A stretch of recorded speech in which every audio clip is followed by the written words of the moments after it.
శుభకార్యాలకు పూజార్ల కోసం వెతుకుతున్నారా? పూజారీస్.com లో అతి తక్కువ ధరలకే పూజార్లను ముందే బుక్ చేసుకోండి. వెంటనే కాల్ చేయండి. నమస్కారం అమ్మా. చెప్పురా. సింహరాశికి ఎలా ఉండబోతోంది తెలుసుకోవాలన్న కుతూహలం నాకు, అదిగోండి సుమన్ టీవీ ప్రేక్షకులకి. అవునా? సింహరాశి అనగానే ఇంగ్లీష్లో అయితే మీరు లియో అంటారు. ఎస్. మీ డేట్ ఆఫ్ బర్త్లను బట్టే చూసుకుంటూ ఉండే వాళ్ళకి మాత్రం లియో. రాసుల ప్రకారం చూసుకునేటట్టయితే అందులో ఎవరుంటారు అంటే మఖ 4 పాదాల వాళ్ళు, పుబ్బ 4 పాదాల వాళ్ళు, మఖ పుబ్బ ఉత్తర 1 పాదం. ఓకే. వీళ్ళు ముగ్గురు ఇందులోనే ఉంటారు. అయితే మఖ నక్షత్రం వాళ్ళని చాలా మంది ఏమంటారు అంటే, మీరు కేతు నక్షత్రం, మీరు మఖ ఉంటే మామగారు డామ్ అంటాడు, ఇలాంటి మాటలన్నీ వస్తాయి పాపం మఖ వాళ్ళకి. ఓకే. పుబ్బ వాళ్ళు మాత్రం శుక్ర నక్షత్రాలు. అంటే ఒకటే మామ ఎన్నిసార్లు ధమాలు అంటారు? అట్లా కాదు, మామగారి ఇబ్బందులు పెళ్ళిళ్ళప్పుడే చూస్తారు ఈ విషయం. అమ్మ నేను చేసుకుంటే ఆయన డామ్ అంటాడు, వద్దు తల్లి మఖ వద్దు మాకు అంటారు. మామగారు ఉన్న వాళ్ళు చేసుకోరు మఖ నక్షత్రం వాళ్ళని. ఆ తర్వాత చెప్తా ఇది ఎందుకు ఏమి అనేది, అంతా ఉత్తుదే, ఇవన్నీ మాటలు వచ్చాయి. తర్వాత పుబ్బ శుక్ర నక్షత్రం. వీళ్ళు ఎప్పుడు హావభావాలతోటి హ్యాపీగా ఉంటారు, ఎక్స్ప్రెసివ్. వీళ్ళు ఎక్కువగా లవ్ మ్యారేజెస్ అంటే ఎక్కువ ఇష్టపడతారు. ఓకే. ఉత్తర నక్షత్రం ఇది రవి నక్షత్రం కాబట్టి వీళ్ళు సానుకూలంగా ఉంటారు, ఎందుకంటే దాని ముందు నక్షత్రం వాళ్ళు వీళ్ళని ప్రోత్సహిస్తూ ఉంటారు. కారణం రవి రాశిలోనే ఉన్నాం, రవి స్వస్థానం సింహం అంటే.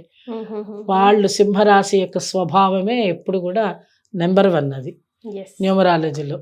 ఇంకా వాళ్ళు 1 కదా, రవి కాబట్టి 1 చాలా ఆనందంగా ఉంటారు, కానీ భయస్థులు.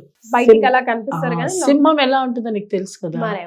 సింహం ఎప్పుడు కూడా చూసారండి, చచ్చిపోయిన వస్తువులు తినదు, ఎవరో చంపేసింది తినదు, తనకి ఆకలేస్తేనే వేటకొస్తుంది, లేకపోతే చక్కగా తన బిల్లల్లో తను ఒడుగుంటుంది. సింహం క్వాలిటీస్ చెప్తున్నాను, అదే క్వాలిటీస్ కలిగి ఉంటారు సింహరాశి వాళ్ళు. వాళ్ళకి ఏది కావాలో దానప్పుడే ముందరకు వస్తారు. అనుకోగానే పచ్చని పంజా వేస్తారు, పంజా వేసి లాక్కుంటారు, వాళ్ళకి కావాల్సింది వాళ్ళు తిని అక్కడ పారేసి వెళ్ళిపోతారు.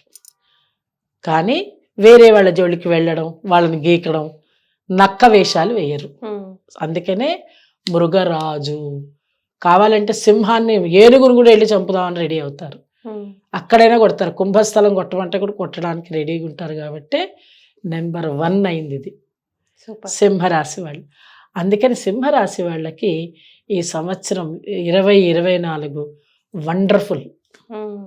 వాళ్ళకి అన్ని ఫలితాలన్నీ అనుకూల ఫలితాలు, శుభమైన, ఆల్మోస్ట్ హాయిగా ఉంటారు వాళ్ళు. మంచి ఫలితాలని వాళ్ళు పొందుతారు.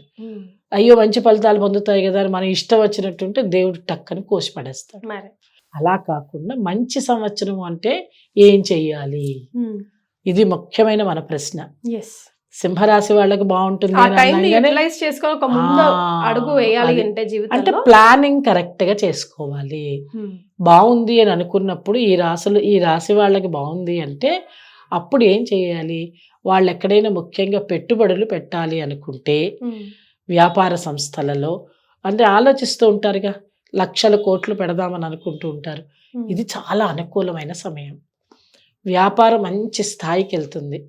ఎప్పుడో అనుకున్న చిన్న వ్యాపారం కూడా తెలియకుండానే వాళ్ళకి షేర్ మార్కెట్ విలువ అలా పెరిగిపోతుంది వాళ్ళకి.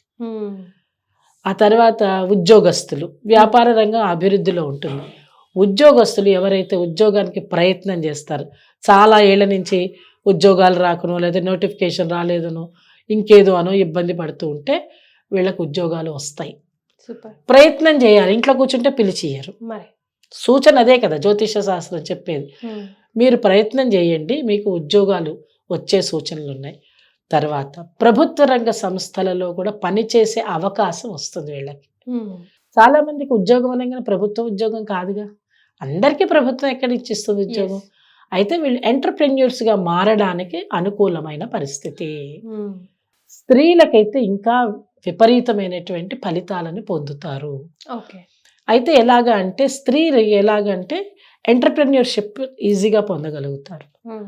ఎప్పటి నుంచి ఆలోచిస్తున్నా, స్కూల్స్ పెట్టాలనుకున్నా, లేదంటే కొత్త కొత్త సంస్థలు పెట్టాలనుకున్నా, వాళ్ళు ఏదైనా ఒక వస్తువును తయారు చేసి అమ్మాలనుకున్నా, టెక్నికల్ రంగంలో ఏదైనా కొత్తగా రీసెర్చ్ చేస్తే ఆ రీసెర్చ్ ఫలితాలు వస్తాయి వాళ్ళకి. ఓ తర్వాత ఏంటంటే సైంటిస్ట్లకి బాగుంటుంది, వాళ్ళు ఇన్నాళ్ళ నుంచి చేస్తున్నటువంటి పరిశోధనలకి మంచి ఫలితాలు వస్తాయి.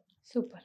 తర్వాత రాజకీయ రంగంలో, రాజకీయ రంగంలో ఉండేటువంటి వాళ్ళకి వాళ్ళ మీద ప్రజల యొక్క అభిప్రాయం మారదు, వాళ్ళకి ఇంకా ఉన్నత స్థాయికి తీసుకెళ్లేటువంటి పరిస్థితి వస్తుంది. వాళ్ళు ప్రతిపక్షంలో ఉన్నారా, రూలింగ్ పార్టీలో పాలక పక్షంలో ఉన్నారా అనే విషయం కాదు ఇక్కడ. ఎవరైతే రాజకీయ రంగంలో ఉంటారో వాళ్ళకందరికీ కూడా అనుకూలమైనటువంటి సమయము. సూపర్. పథకాలు ఏమైనా ఉంటే వాటిని చక్కగా ఇప్పుడు వాటిని చేయడానికి వీలుగా ఉంటుంది, అమలు పెట్టడానికి వీలు ఉంటుంది. అమలు పెట్టిన వాటిని చక్కగా దర్యాప్తు చేసుకుంటూ వాళ్ళు దానెంబడే ఉంటే బాగుంటుంది. సూపర్. రెండవది ఏంటి అని అంటే సంతానార్థులు ఎప్పటి నుంచో వాళ్ళ ఆలోచనల్లో ఉన్నారు, లేదు వివాహం అవ్వంగానే సంతానం కావాలనుకునే వాళ్ళకు కూడా ఇది చాలా మంచి సంవత్సరం వాళ్ళకి. సూపర్. ఎవరైనా కలిసి వస్తుంది.